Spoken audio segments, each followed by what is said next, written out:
All right, guys. So we are going to now talk about part three of your project, the final thing that you have to have done and ready to rock and roll. So it says your third document will be a rendering. This is a drawing of what the room would look like to a person on the ground if you cut one wall away. Pick the least interesting wall to cut away, and you will pick an angle and draw the room in full color. If you have access to home design software, you may create your rendering digitally. The room should look like it is filled with the objects you included on your floor plan and put into your budget.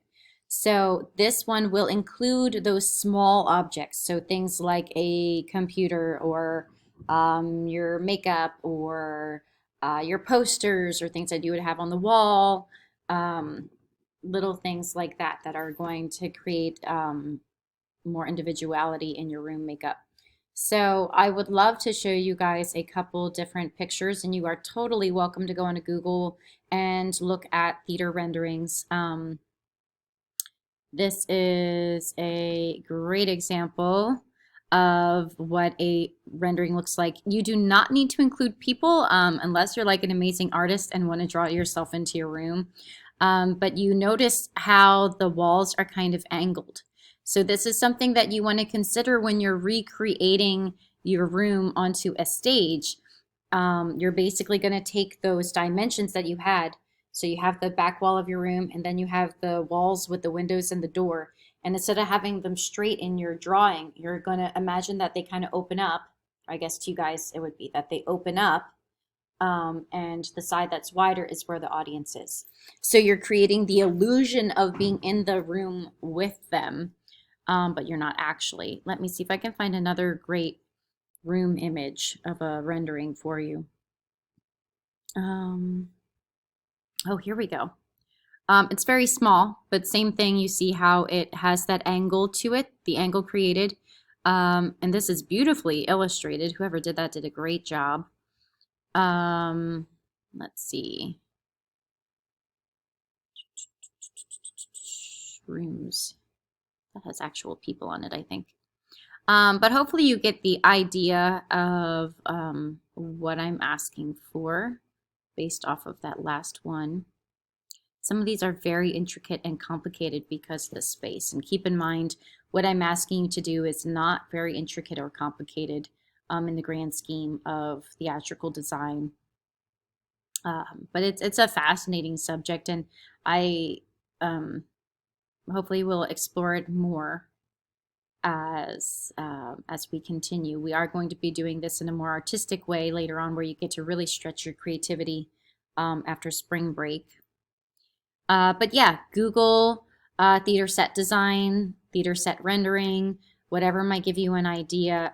This one is very, very talented artist, whoever did this rendering. I'm obviously not asking for you to go this amazing. I know some of you are not artists, and it's going to be a harder assignment for you. So just do the best you can. I know the difference between someone who is not a good artist but tried their hardest anyway versus someone who's not a good artist, drew some lines on a piece of paper and called it a day. So please don't turn in crap and expect a good grade. But tell me and show me the effort, and I will grade on the effort. So real fast, let's take a look at the rubric for part 2, because I forgot to do that in the last video, and for part 3. So the ground plan, so to get a good grade on that, it should be drawn to scale or as close to scale as possible.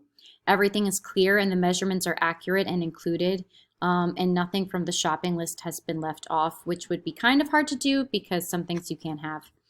And then you don't need to be doing a model because that's not part of our thing, but the rendering you will be doing.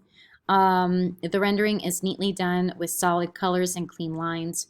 It is easy to tell what the room will look like in reality. And I have all of your supplies that you will need. Overall effectiveness of your grade, the room has a strong uniting element.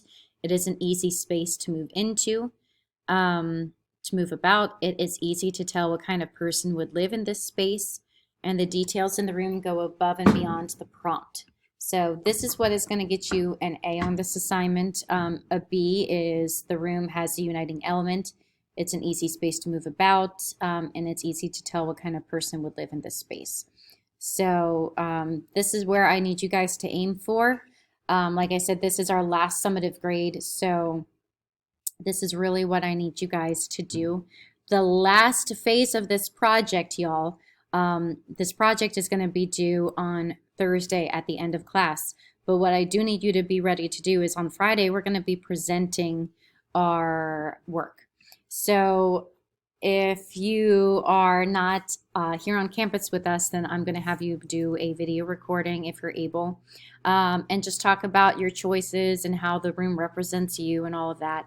And if you are in class, then I'm just going to have you come up and show us your illustrations that you made, your designs, and do the same thing and just talk. So you don't have to have anything super planned out, but just be ready to tell us about your stuff, kind of like show and tell. So again, as always, if you have any questions, please let me know. And I'm trying to think if there's anything else that I need to tell you. I understand and know that I'm very bad at giving directions. So if there's anything that I wasn't clear on or that you didn't understand, please don't hesitate to message me and ask for clarification. This is the first time I've done this assignment, so you guys are like my guinea pigs. But thus far, y'all seem to really be enjoying it and doing a great job. So I can't wait to see everyone's end product.